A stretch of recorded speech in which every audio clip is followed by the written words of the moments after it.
afternoon to everyone. My name is Rida Wanbha Nongbri and I'm a research scholar from Indian Institute of Technology, Madras, from Humanities and Social Science Department. Assessment of household water poverty in India. Next slide, please. This is the outline of the presentation. Next slide. So that we can save time. So I'll skip this part because we have been talking about this since yesterday. So move on to the next slide. So just to share with you all, my current study is based both on primary and secondary data. So these are few of the pictures which I have collected during my fieldwork from my primary study. So next slide. So as we all, water poverty is a very comprehensive, complex phenomena which is being discussed in a different context. And it is open to a wide range of definition. So most of the studies which has been done, mostly they define water poverty either in the because of the lack of availability, physical availability, or because of the lacks of income. But in our study here, we define poverty as a lived condition of a household because of insufficient access of the household to meet its needs. So I have classified the literature into two parts. At the initial phase, when they estimate water poverty index, usually they focus on a narrow perspective, that is on the unidimensional nature.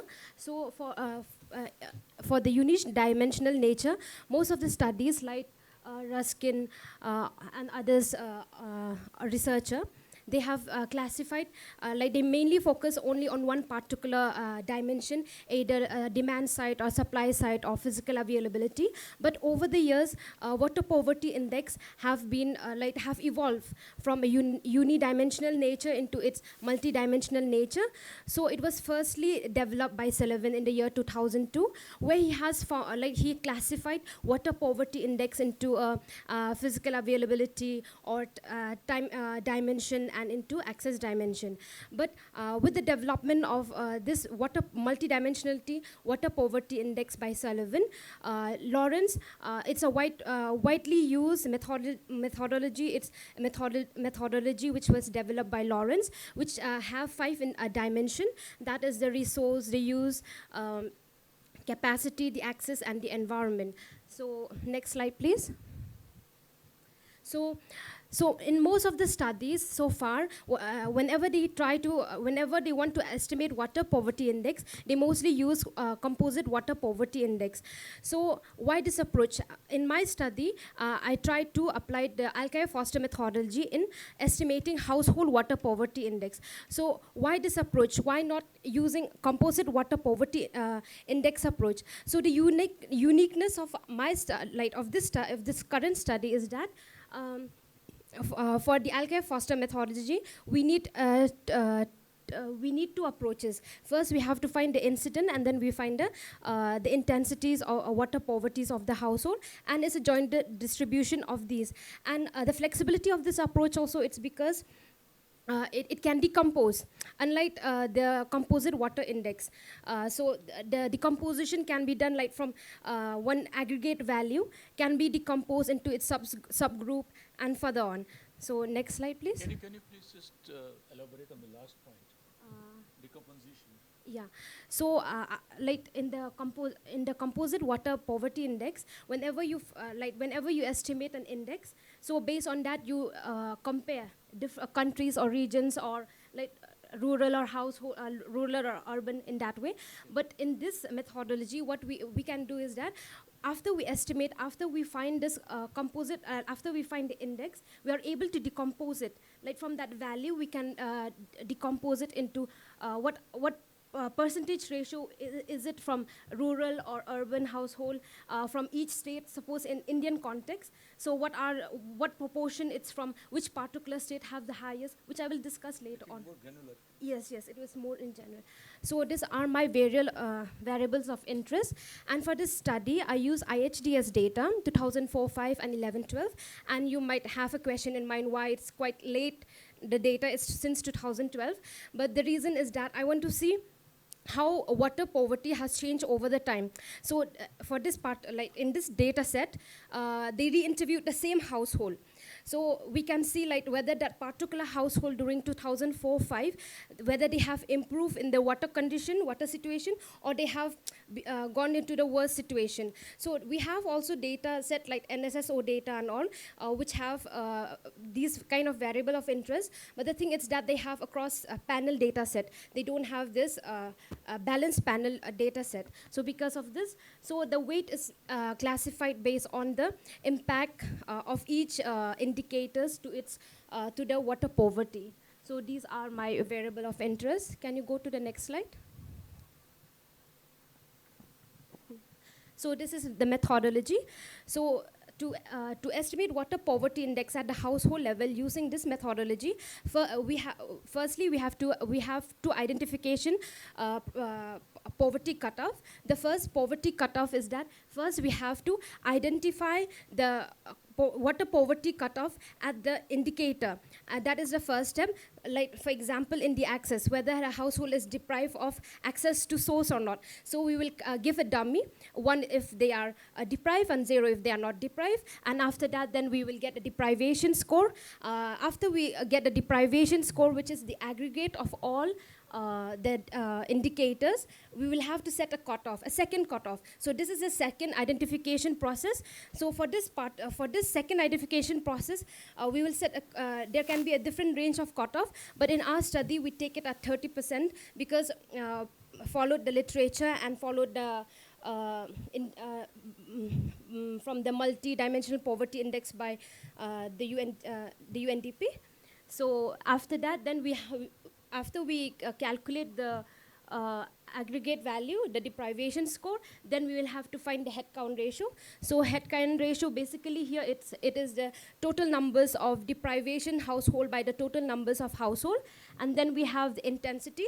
The intensity here, it's taken as the census deprivation, like the numbers of household which are deprived by the total numbers of deprivation household, and then we will be able to estimate the multidimensional water poverty index by taking the joint distribution of incidence and the intensity.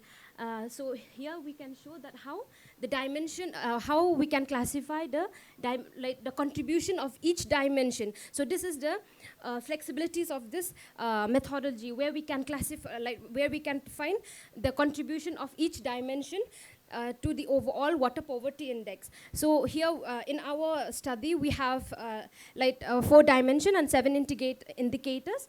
So for each indicators we can find which are the particular indicators contribute more to the water poverty index, and we can also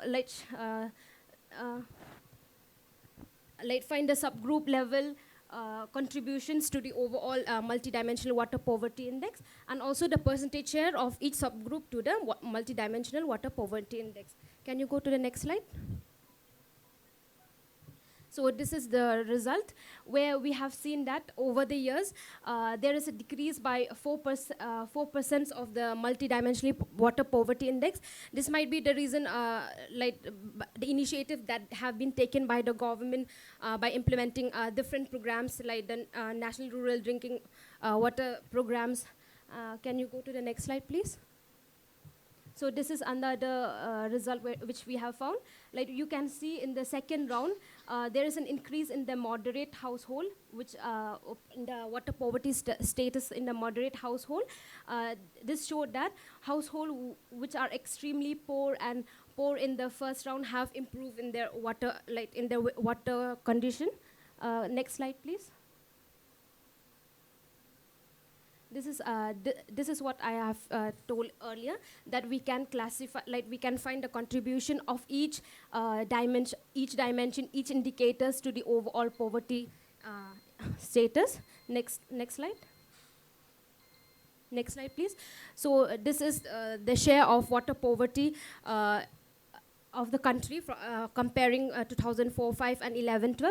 So we can see that this right side is 2004-5 and the left side is 2011-12. So we can see that state like Tamil Nadu, after some, in 2011-12, their water situation have increased, and Assam also it has the Assam state also, its water situation is worsened. So can you go to the next slide? So this is another result which we have found. This is the percentage contribution of each indicators, rural, urban, to the overall MWPI. Next slide.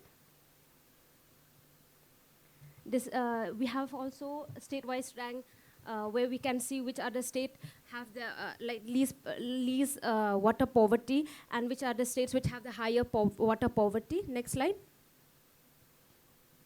We have also done robustness check to validate our studies. So we have done the dominance like analysis, where this means that if we found that like if in round 1, if at one particular cutoff, if it's have higher value, then in the second round also, like it should be like if round 1 is higher than round 2, then in every cutoff, round 1 should be higher or equal to round 2. So it is robust.